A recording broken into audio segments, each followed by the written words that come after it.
Hello students, IIT brain में आपका स्वागत। आज हम फिजिक्स में आईई इरोडो के प्रॉब्लम 3.70 पर डिस्कस करेंगे। एक बार आप पहले क्वेश्चन सुने।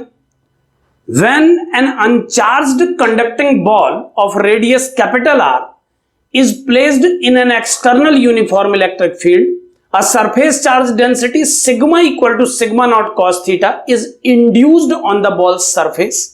Sigma naught is a constant and theta is polar angle, ये given है।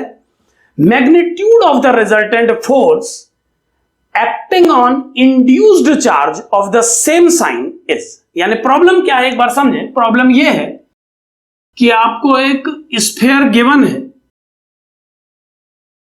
और इस स्फीयर को एक एक्सटर्नल इलेक्ट्रिक फील्ड में आपने प्लेस कर दिया है और उस एक्सटर्नल इलेक्ट्रिक फील्ड में प्लेस करने के कारण इसके सरफेस पे चार्ज डेंसिटी नॉन यूनिफॉर्म हो गई है और उसे sigma equal to sigma naught cos theta फॉर्मूले से दिया जा रहा है। यहां पर ध्यान दें, यह थीटा पोलर एंगल के रूप में कंसिडर किया जा रहा है। कुछ इस तरह से मैं इस थीटा की पोजीशन को शो करूंगा। अब ध्यान दें कि इस पोलर एंगल को आप इस रिंग के हर एलिमेंट के साथ एसोसिएटेड मान सकते हैं। पोलर एंगल की वैल्यू को चेंज करके आप इस स्फीयर के सरफेस पे बनी हुई डिफरेंट रिंग को कवर कर पाएंगे। हमने थीटा एंगुलर पोजीशन पर डी थीटा थिकनेस की एक रिंग क्रिएट की है, उसका एंगुलर थिकनेस डी थीटा और आर्क के अकॉर्डिंगली आप इस थिकनेस को आर डी थीटा कह सकते हैं। आर डी थीटा थिकनेस की एक रिंग को इस पोजीशन पे क्रिएट किया जा सकता है और अब हमें इस स्फीयर के सिमिलर साइन वाले चार्जेस पर लगने वाले नेट फोर्स का मैग्नीट्यूड कैलकुलेट करना है।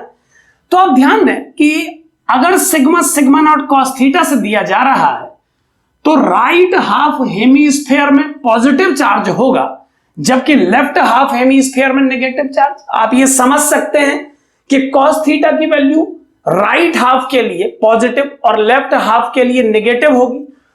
हमें इस राइट हाफ पोर्शन पर लगने वाले नेट फोर्स का मैग्नीट्यूड कैलकुलेट करना है।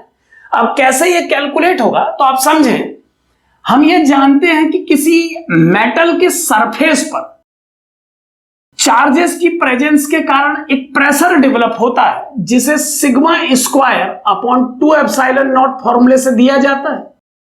यहां पर ध्यान दें कि सिग्मा नोटेशन जो प्रेशर के एक्सप्रेशन में यूज किया जा रहा है वो इस सरफेस की किसी पोजीशन पर लोकल चार्ज डेंसिटी को प्रेजेंट कर रहा है। सिग्मा की वैल्यू पुट करके डिफरेंट पोजीशंस पे प्रेशर को पता किया जा सकता है। हम जानते हैं कि इस इलेक्ट्रोस्टैटिक प्रेशर के कारण सरफेस के किसी भी पॉइंट पर एक फोर्स डेवलप होगा जिसकी डायरेक्शन रेडियली आउटवर्ड होगी। यह बात हम कंडक्टर की प्रॉपर्टीज के अकॉर्डिंगली जानते हैं। हम कंडक्टर की प्रॉपर्टीज में ये पढ़ चुके हैं कि कंडक्टर के सरफेस पर लगने वाला फोर्स सरफेस के परपेंडिकुलर आउटवर्ड होता है। इस प्रेशर के फॉर्मूले को यूज करके हम किसी भी एलिमेंट पर लगने वाले रेडियली आउटवर्ड डायरेक्शन के फोर्स को पता कर सकते हैं और फिर सिग्मा समेशन के द्वारा या इंटीग्रेशन के द्वारा इसके रिजल्टेंट को कैलकुलेट कर सकते हैं। कैसे ये प्रोसेस आगे बढ़ेगी एक बार आप समझिए। यहां पर ध्यान दें कि रिंग के किसी भी एलिमेंट पर लगने वाला फोर्स स्फीयर की रेडियस के आउटवर्ड डायरेक्शन में है और इस एलिमेंट पर लगने वाले इस फोर्स को 2 कंपोनेंट में ब्रेक किया जा सकता है। आप देख पा रहे हैं कि एक कंपोनेंट एक्स एक्सिस की डायरेक्शन में परफॉर्म कर रहा है। इस प्रॉब्लम में एक्स एक्सिस की डायरेक्शन में यूनिट वेक्टर को हम आई कैप से प्रेजेंट करेंगे। आप देखें कि इस एलिमेंट पर लगने वाले फोर्स का एक कंपोनेंट एक्स एक्सिस के अलोंग है जबकि दूसरा कंपोनेंट इस एक्स एक्सिस वाले कंपोनेंट के परपेंडिकुलर। अब यहां पर एक बात पहले समझें कि इस रिंग के किसी भी एलिमेंट पर इस तरह का पिक्चर बनेगा और किसी भी एलिमेंट पर लगने वाले फोर्स के जो कि स्फीयर की रेडियस के आउटवर्ड डायरेक्शन में लग रहा है कि अगर हम 2 कंपोनेंट करेंगे तो उस फोर्स का एक कंपोनेंट आई एक्सिस के अलोंग आएगा और दूसरा कंपोनेंट, इस पर ध्यान दें, और दूसरा कंपोनेंट उस रिंग के रेडियली आउटवर्ड डायरेक्शन में जाएगा। यानी जो कंपोनेंट इस सरफेस के किसी एलिमेंट पर स्फीयर की रेडियस के अलोंग लग रहा है, जब उसे दो कंपोनेंट में ब्रेक करेंगे तो एक कंपोनेंट आई कैप के अलोंग आएगा और दूसरा कंपोनेंट रिंग की रेडियस के आउटवर्ड डायरेक्शन में बनेगा। सो सिमेट्री के अकॉर्डिंगली इस रिंग के रेडियली आउटवर्ड बनने वाले इस कंपोनेंट के समेशन को 0 कहा जा सकता है और हमें मैग्नीट्यूड को कैलकुलेट करने के लिए केवल आई एक्सिस के अलोंग परफॉर्म करने वाले इस कंपोनेंट को ही जोड़ना पड़ेगा। सो अगर हम इस कंप्लीट रिंग के लिए फोर्स की वैल्यू को लिखें तो किस तरह लिखा जाएगा, आप समझें ध्यान से इस बात को। सबसे पहले मैं इस एलिमेंट पर प्रेशर इंटू एरिया के एक्सप्रेशन को लिख रहा हूं, आप ध्यान दें। प्रेशर को मैं लिख रहा हूं sigma naught square cos square theta upon 2 epsilon not. आप ध्यान देते रहे कि मैं इस पोजीशन के लिए सिग्मा की वैल्यू को भी अप्लाई कर चुका हूं उस फॉर्मूले के अकॉर्डिंगली जो इस प्रॉब्लम में गिवन है। सो इस पोजीशन पर प्रेशर का वैल्यू कुछ इस तरह से दिया जाएगा और इस रिंग के हर एलिमेंट पर प्रेशर ऐसे ही दिया जाएगा।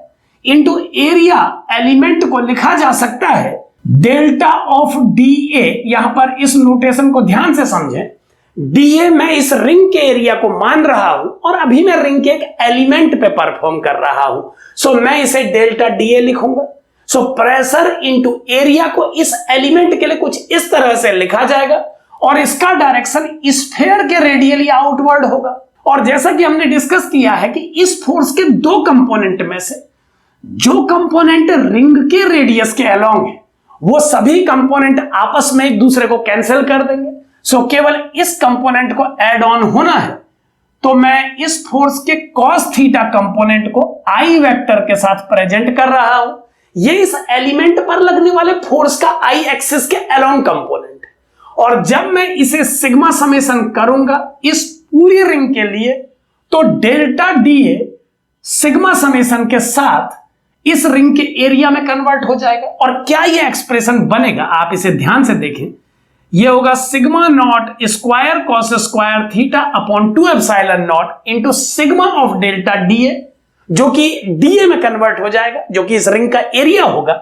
और इस रिंग के एरिया को हम लिख पाएंगे 2 pi r sine theta into r d theta. इस स्टेप पर ध्यान दें कि इस एंगल के थीटा होने के कारण ये radius r sine theta calculate होगी और तब इस रिंग के सरकमफ्रेंस को 2 पाई आर साइन थीटा और इसकी थिकनेस आर डी थीटा को मल्टीप्लाई करके इस रिंग के एरिया को निकाला जा सकेगा।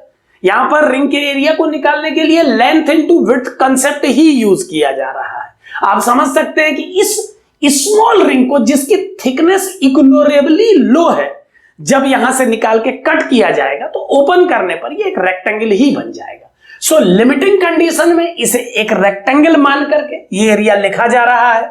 इतना फोर्स डेवलप होगा आई एक्सिस के अलोंग इस रिंग पर। यहां पर ध्यान दें कि दूसरे कंपोनेंट के समेशन को नहीं लिखा जा रहा है। मैं पहले भी बता चुका हूं, एक बार और सुन लें कि रिंग के सरफेस पे लगने वाले फोर्सेस का दूसरा कंपोनेंट जो रिंग की रेडियस के आउटवर्ड है वो सिमेट्री के चलते कैंसिल हो जाएगा।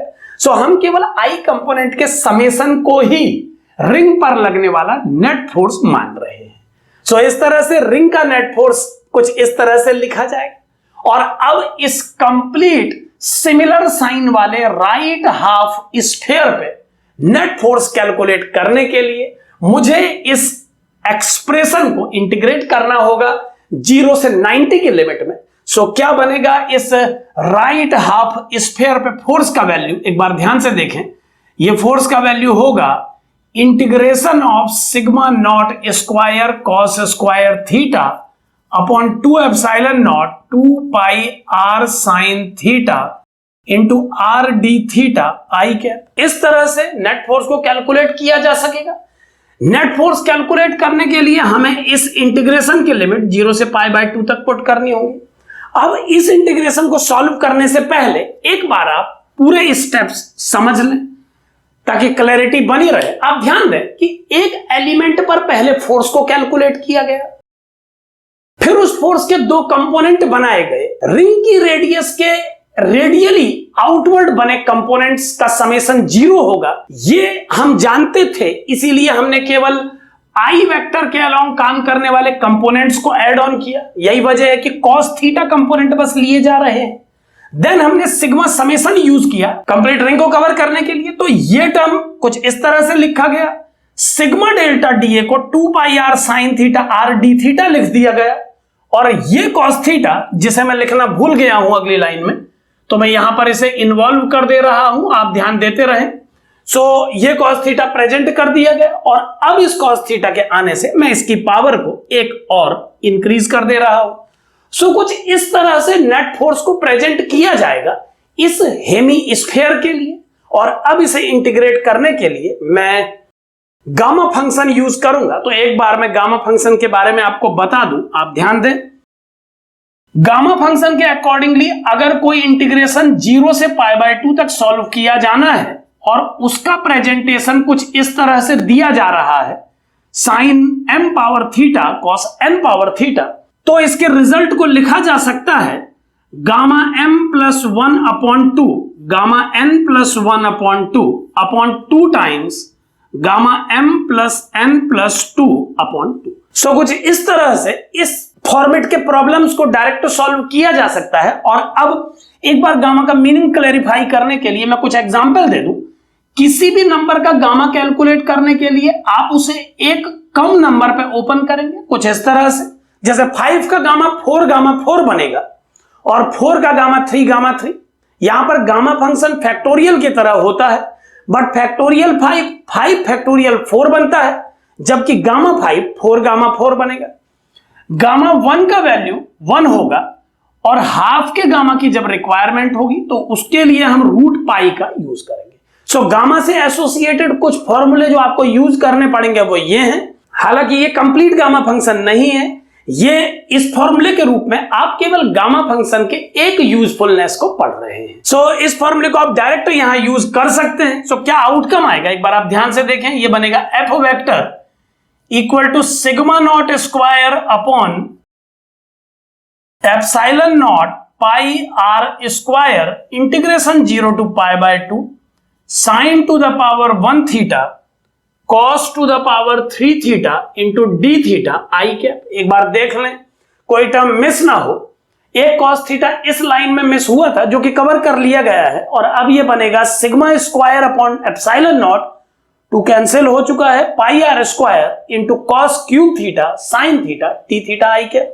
और अब इसमें गामा फंक्शन का फॉर्मूला लगा के मैं फाइनल आउटकम लिख रहा हूं, आप ध्यान से देखें। एक बात पर और ध्यान दें, इस क्वेश्चन में कॉस थीटा को टी कंसीडर करके इस प्रॉब्लम को सॉल्व किया जा सकता है, बट गामा फंक्शन अप्लाई करने में आपको किसी तरह का कोई सब्स्टिट्यूशन नहीं करना पड़ता है। ये एक डायरेक्ट फॉर्मूला है और यही वजह है कि हम इसे यूज करने की कोशिश कर रहे हैं ताकि बिना किसी मैथमेटिक्स के डायरेक्ट आउटकम हमें मिल सके। सो क्या आउटकम आएगा आप देखें। इस फॉर्मूले को मैं अप्लाई कर रहा हूं, m का वैल्यू 1 और n का वैल्यू 3 है। सो आउटकम लिखा जाएगा gamma 1 + 1/2 gamma 3 + 1/2 multiple of gamma 1 + 3 + 2/2 और अदर टर्म्स के रूप में हमारे पास है sigma naught square upon epsilon naught into pi r square.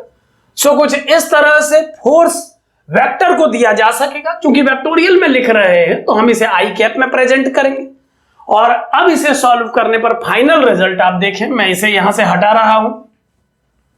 सो ये रिजल्ट बनेगा f vector equal to this one will be 1। ये गामा 1 है सो इसे 1 होना चाहिए। ये गामा 2 है और आप जानते हैं गामा 2 को 1 गामा 1 लिखा जाएगा, सो इसे भी 1 होना चाहिए। सो न्यूमरेटर के दोनों टर्म 1 है और डिनोमिनेटर पे ये 2। गामा 3 को लिखा जा सकता है, आप समझ सकते हैं गामा 3 है जिसे 2 गामा 2 लिखा जाएगा और गामा 2 को हम 1 से चेंज कर सकते हैं। सो फाइनली ये टर्म सॉल्व होके 1/2 × 2 × 1 बनेगा और इसके बाद आपको मिलेगा sigma naught square upon epsilon naught pi r square i cap. So कुछ इस तरह से फाइनल रिजल्ट को लिखा जा सकेगा। फाइनली मैं इसे अरेंज करके लिख रहा हूं, आप ध्यान से देखें। ये बनेगा sigma naught square upon 4 epsilon naught pi r square i cap. और चूंकि केवल मैग्नीट्यूड कैलकुलेट करना था तो आप देख पा रहे हैं कि मैग्नीट्यूड है sigma naught square upon 4 epsilon naught into pi r square, pi r square epsilon naught square upon 4 epsilon naught, और यही इस क्वेश्चन का सही आंसर है। सो इस तरह से कंडक्टर की प्रॉपर्टीज का कंसेप्ट यूज करके किसी एक एलिमेंट पर फोर्स कैलकुलेट करके उसे एक्सटेंड करके रिंग पे कन्वर्ट करके फाइनली इसे हेमीस्फीयर के लिए कैलकुलेट किया जा सकता है। सो इस तरह से कंडक्टर्स की प्रॉपर्टी को यूज करके प्रॉब्लम्स को सिंपली सॉल्व किया जा सकता है। जो स्टूडेंट्स इंटीग्रेशन मेथड से सॉल्व करते हैं और गामा फंक्शन के फॉर्मूले यूज नहीं करते हैं, उन्हें कॉस थीटा को टी मानना होगा, sine theta D theta D T बन जाएगा विथ माइनस साइन, और एसोसिएटेड चेंजेस लिमिट्स में करने होंगे। सो इन सभी चेंजेस के बाद भी आप सिंपली इस प्रॉब्लम को सॉल्व कर पाएंगे। सो इस तरह से आप दोनों में से किसी भी तरीके से, चाहे गामा फंक्शन यूज करें या इंटीग्रेशन, इस प्रॉब्लम को सॉल्व कर सकते हैं। Thank you.